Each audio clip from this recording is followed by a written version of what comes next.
If you search for how to learn quantitative finance, you will probably see something like this. And after about 30 seconds, quantitative finance starts looking less like a career path and more like three university degrees stacked on top of each other. So you start probability, then somebody tells you to learn calculus first. You open a Python course, then somebody says serious quants use C++. You start machine learning, and suddenly someone is talking about stochastic differential equations. And this is where a lot of people conclude maybe I am just not ready for quantitative finance. But the problem usually is not that you are not ready, the problem is the roadmap. You do not need 50 disconnected subjects. You need four pillars that grow together: mathematics, coding, markets, models. And there is one layer underneath all four that we will come back to later. But before we go through them, here is the most important rule in this entire video: do not try to finish one pillar before touching the next. Learn enough mathematics to solve a problem, implement it, apply it to real financial data, then come back for the next layer. The first pillar is mathematics, and this is where many aspiring quants accidentally get stuck for months. Start with the mathematics that appears immediately in finance: percentages, returns, compounding, interest rates, present value, logarithms. Then build your probability and statistics foundation. These are not academic decorations. When someone says volatility, statistics is underneath it. When someone says diversification, covariance is underneath it. When someone says risk, probability is underneath it. Then linear algebra becomes important once you stop thinking about one asset at a time. Portfolio weights become vectors. Relationships between assets become matrices. Factor models, optimization, and machine learning all begin leaning heavily on linear algebra. Calculus comes next as you begin modeling change, optimization, and sensitivity. You do not need every branch of calculus on day one. Learn it when the problem starts demanding it. And yes, if you go deeply into derivatives or mathematical finance, stochastic calculus may eventually matter. But you do not need stochastic calculus to calculate returns, analyze a portfolio, or start working with market data. So the mathematics pillar fills in that order, and every layer of it is learned as needed, not mastered before starting. The second pillar is coding, and its job is to turn ideas into experiments. For most people entering quantitative finance, Python is the easiest place to start. Not because every quant uses only Python, they do not, but because Python lets you move quickly from an idea to data to an experiment. Do not obsess over memorizing syntax. Become comfortable manipulating information: arrays, tables, time series, missing values, joins, rolling windows, grouping, vectorized calculations. And do not confuse knowing a library with understanding quantitative finance. A rolling standard deviation is one line of code.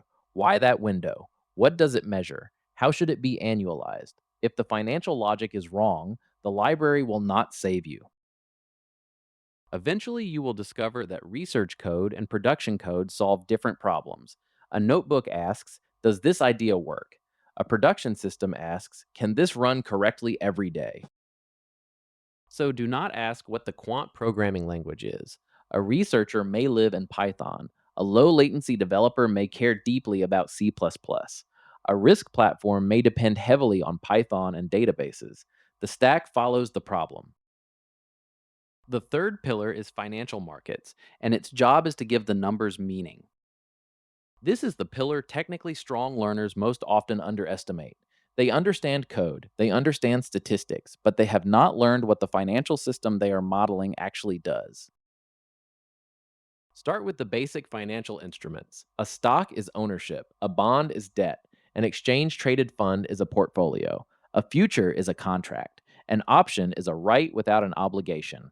Understand what each object actually represents before modeling it. Then understand how markets actually move those instruments. There is a best bid and a best ask, and a spread between them. Orders arrive, rest in a queue, and match. Price does not appear by magic. Learn the difference between a trade, a quote, a candle, and an order book update. A trade says a transaction happened. A quote says someone is willing to trade. A candle is events aggregated over time. A book update says available liquidity changed. They are not interchangeable. Then learn why liquidity and transaction costs matter.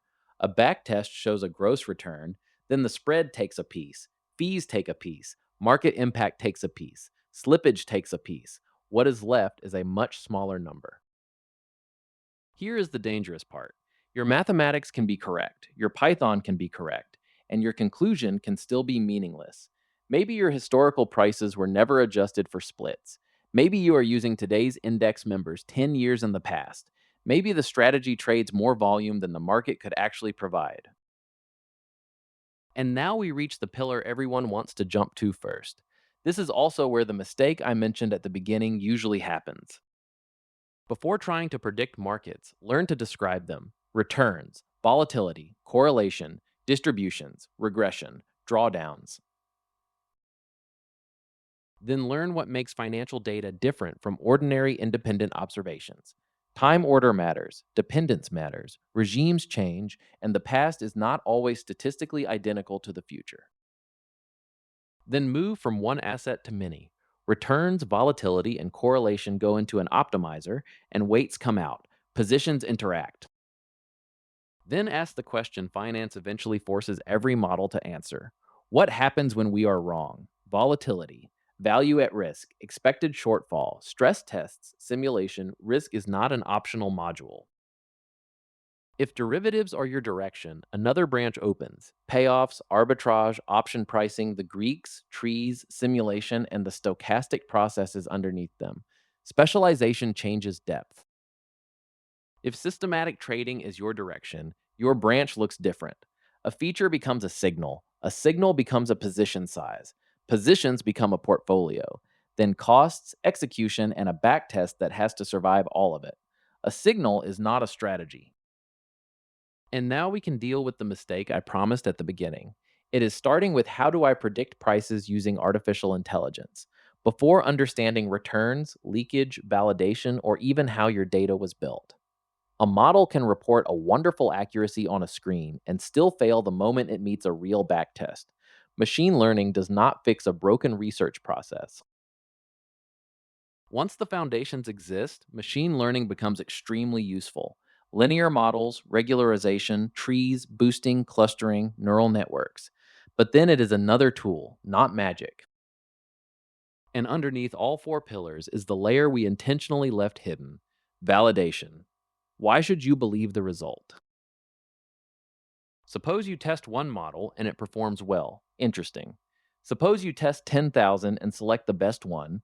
Now you have a completely different problem. So learn to worry about overfitting, look ahead bias, survivorship bias, data leakage, multiple testing, transaction costs, and changing regimes, and develop one habit. What would make this result wrong? So, what should you actually learn first? Do not think in complete subjects, think in levels. Level 1 is your minimum viable quant stack. From mathematics, percentages, returns, mean, variance, and basic probability. From coding, Python, arrays, tables, and plots. From markets, stocks, prices, orders, and basic market data. From models, returns, volatility, correlation, and drawdown. That is enough to start building. Take actual historical prices, load them, calculate returns, measure volatility, compute correlation, find the drawdown. Now, mathematics, coding, and markets are no longer separate subjects, they connect. And this is where the 6 projects I promised become your real roadmap: learn, build, prove. Project 1: build a financial returns toolkit. Prices go in, and simple returns, log returns, cumulative returns, annualized returns, and drawdown come out. This proves you can translate a financial definition into a calculation. Project 2: turn that into a risk analytics engine. Add volatility, correlation, a risk adjusted ratio, value at risk, and expected shortfall. Now, statistics and finance are doing the same job. Project 3: combine multiple assets, return, risk, correlation, risk contribution, and rebalancing. This is where linear algebra enters naturally because the problem needs it. Project 4: stop downloading perfect files and build a market data pipeline. Normalize, validate, build bars, detect gaps, store. Now, timestamps, missing data, late events, and market sessions become engineering problems instead of textbook concepts. Project 5. Build a proper backtesting engine. Data, feature, signal, position, order, cost, portfolio, performance with validation wrapped around the whole thing. Now your model has to survive transaction costs, accounting, timing, and the rules of a real simulation. And Project 6 is where your roadmap becomes personal: an options pricer, a portfolio optimizer, a risk engine, factor research, an execution simulator, a research system for machine learning. This is where you choose what kind of quantitative problem you actually want to solve. And now notice what happened. You did not master mathematics and then move on forever. Every project forced you back. A project needed new mathematics, then new code, then deeper market knowledge, then better models, then a new project. That is how the four pillars should grow: learn, implement, apply, test, build. Discover what you do not know, then learn again. Learn, build, return deeper. So do not spend a year preparing to begin. Do not collect courses. Do not chase whatever model sounds most advanced. And do not measure progress by how many equations you recognize. Measure progress by two questions instead: can I explain it? And can I build it? If you can do both, you are moving.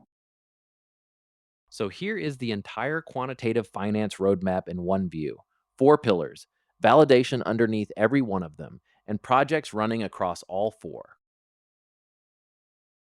The goal is not to know everything before you start.